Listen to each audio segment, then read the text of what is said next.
Hello, bruvs. We're back with Clarice Lispector's Near to the Wild Heart. I haven't been reading much, bruv, because I just didn't feel like it, and plus I went to an estate sale today. And I'm going back tomorrow because I found this plastic cat. This is a bank. But, yeah, I might as well try to read this, despite the fact that I've been drinking a few beers. So I'm a little bit, what do you call it? Under the weather. Under the weather. The Woman with the Voice and Joana. Joana didn't pay all that much attention to her until she heard her voice. That low, arch tone, without any vibrations, roused her. She stared at the woman inquisitively. She must have experienced something that was still unknown to Joana. She could not grasp that intonation, so remote from life, so remote from the days. Joana recalled how on one occasion, a few months after being married, she had turned to her husband to ask him something. They were in the street, and before actually finishing the sentence, to Ottavio's surprise, she had paused, looking worried and distracted. I had discovered. Then she affected one of those voices she had heard so often before getting married, always vaguely perplexed. The voice of a young woman at the side of her man, like her own voice speaking at the moment to Ottavio, sharp, empty, raised to a high pitch, with clear, even notes. Something incomplete, ecstatic, something somewhat blasé, straining to call out bright days, limpid and dry, a voice in days that were sexless, choir boys singing at an open-air service, and something lost, heading for mild despair. The timbre of a newly wed woman had a history, a fragile history that went unnoticed by the woman with the voice, but not by this one. Ever since that day, Joana heard the voices, whether she understood them or not. Probably at the end of her life, with every timbre she heard, a tide of personal reminiscences would come flooding back, Joana would say. How many voices I've possessed. She leaned towards the woman. She had approached her when looking for a house to live in, and was glad that she had gone without her husband because, on her own, she could observe her with greater freedom. And there, yes, there she found something she had not anticipated, a pause. But the other woman didn't as much as look at her, thinking as Ottavio might. Joana surmised that he would think of the woman as being simply coarse, with that big nose, pale and calm. The woman explained the conveniences and inconveniences of the house she was offering to rent while casting her eyes over the floor, the window, the view, without haste, without interest. She was clean and tidy and had dark hair.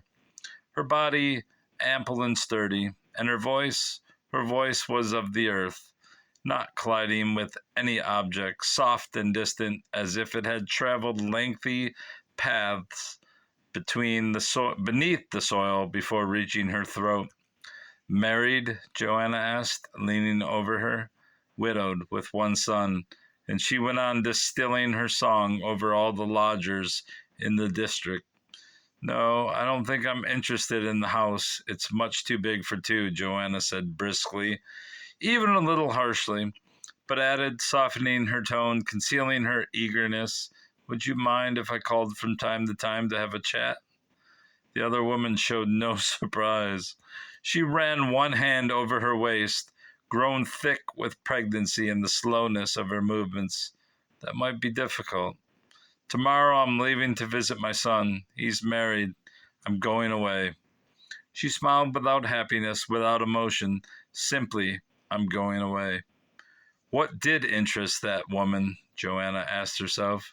Could she have a lover? Do you live alone? She asked her. My younger sister has gone off to be a nun. I live with my other sister. Don't you find life rather sad without a man around the house? Joanna went on. Do you think so? The woman retorted. I'm asking you if you don't find it sad, not me. I'm married, Joanna added, trying to bring a note of intimacy into the conversation. No, I don't find it sad, not in the least. And she gave her a wan smile. Well, since the house obviously isn't what you're looking for, I must ask you to excuse me. I have to wash a few clothes before having a little rest by the window.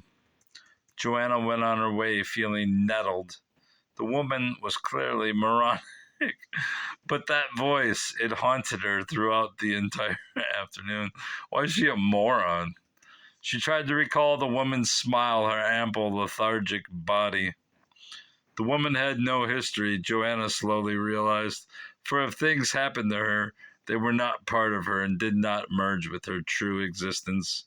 The essential thing, including past, present, and future, is that she was alive. That is the nucleus of the narrative.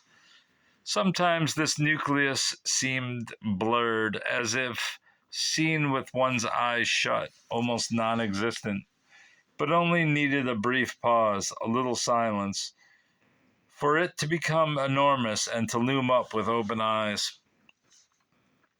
A soft and constant murmur like that of water trickling among pebbles. Why elaborate on this description? It is certain that things happened to her which came from outside. She lost her illusion, suffered an attack of pneumonia. Things happened to her, but they only served to consolidate or weaken the murmur of her center. Why narrate facts and details if no one dominated her in the end? And if she were merely the life that flowed constantly inside her body? Her probings never became agitated in their search for an answer.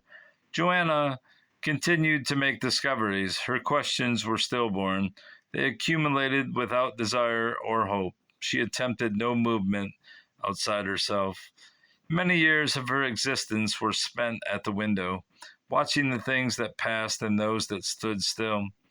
But in fact, she didn't so much see the life inside her as hear it. Its sounds had fascinated her. Like the breathing of a newborn infant, its gentle glow, like that of a newborn plant, she had not yet grown weary of existing, and she was so self-sufficient that sometimes, out of sheer happiness, she felt sadness cover her like the shadow of a mantle, leaving her as fresh and silent as nightfall. She expected nothing. She was in herself, her own end. Once she divided herself, became restless, she began to go out in search of herself. She went to places where men and women were gathered. They said to themselves, fortunately, she has woken up. Life is short. One must make the most of it. Previously, she was spiritless. Now she's a real person. No one realized that she was being unhappy to the point of needing to go in search of life. That was when she chose a man, loved him, and love came to thicken her blood and mystery. She gave birth to a son. Her husband died after impregnating her. She carried on and thrived very well. She gathered together all her belongings and no longer went looking for people.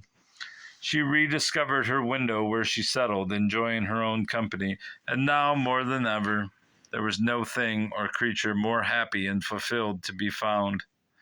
Despite all those people who looked at her condescendingly, believing her to be weak, for her spirit was so strong that she had never neglected to have an excellent lunch or dinner without, however, any excessive indulgence.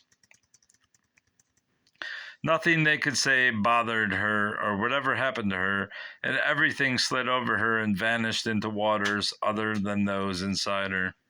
One day, after having patiently experienced many such days, she saw herself different from herself. She felt weary. She paced to and fro. She herself didn't know what she wanted. She began to hum quietly without opening her mouth. Then she tired of this and began to think about things. But she didn't quite succeed. Inside her, something was trying to call a halt. She waited, but nothing came from her to her. She slowly grew sad from a lack of sadness, and was therefore twice as sad. She went on walking for several days, and her footsteps sounded like withered leaves falling to the ground. She herself was lined inside with grayness, and she could see nothing within herself other than a reflection of her ancient rhythm, now slow and leaden. Then she knew that she was drained, and for the first time she suffered because she really had become divided in two, one part facing the other, watching it, desiring things that it could no longer give.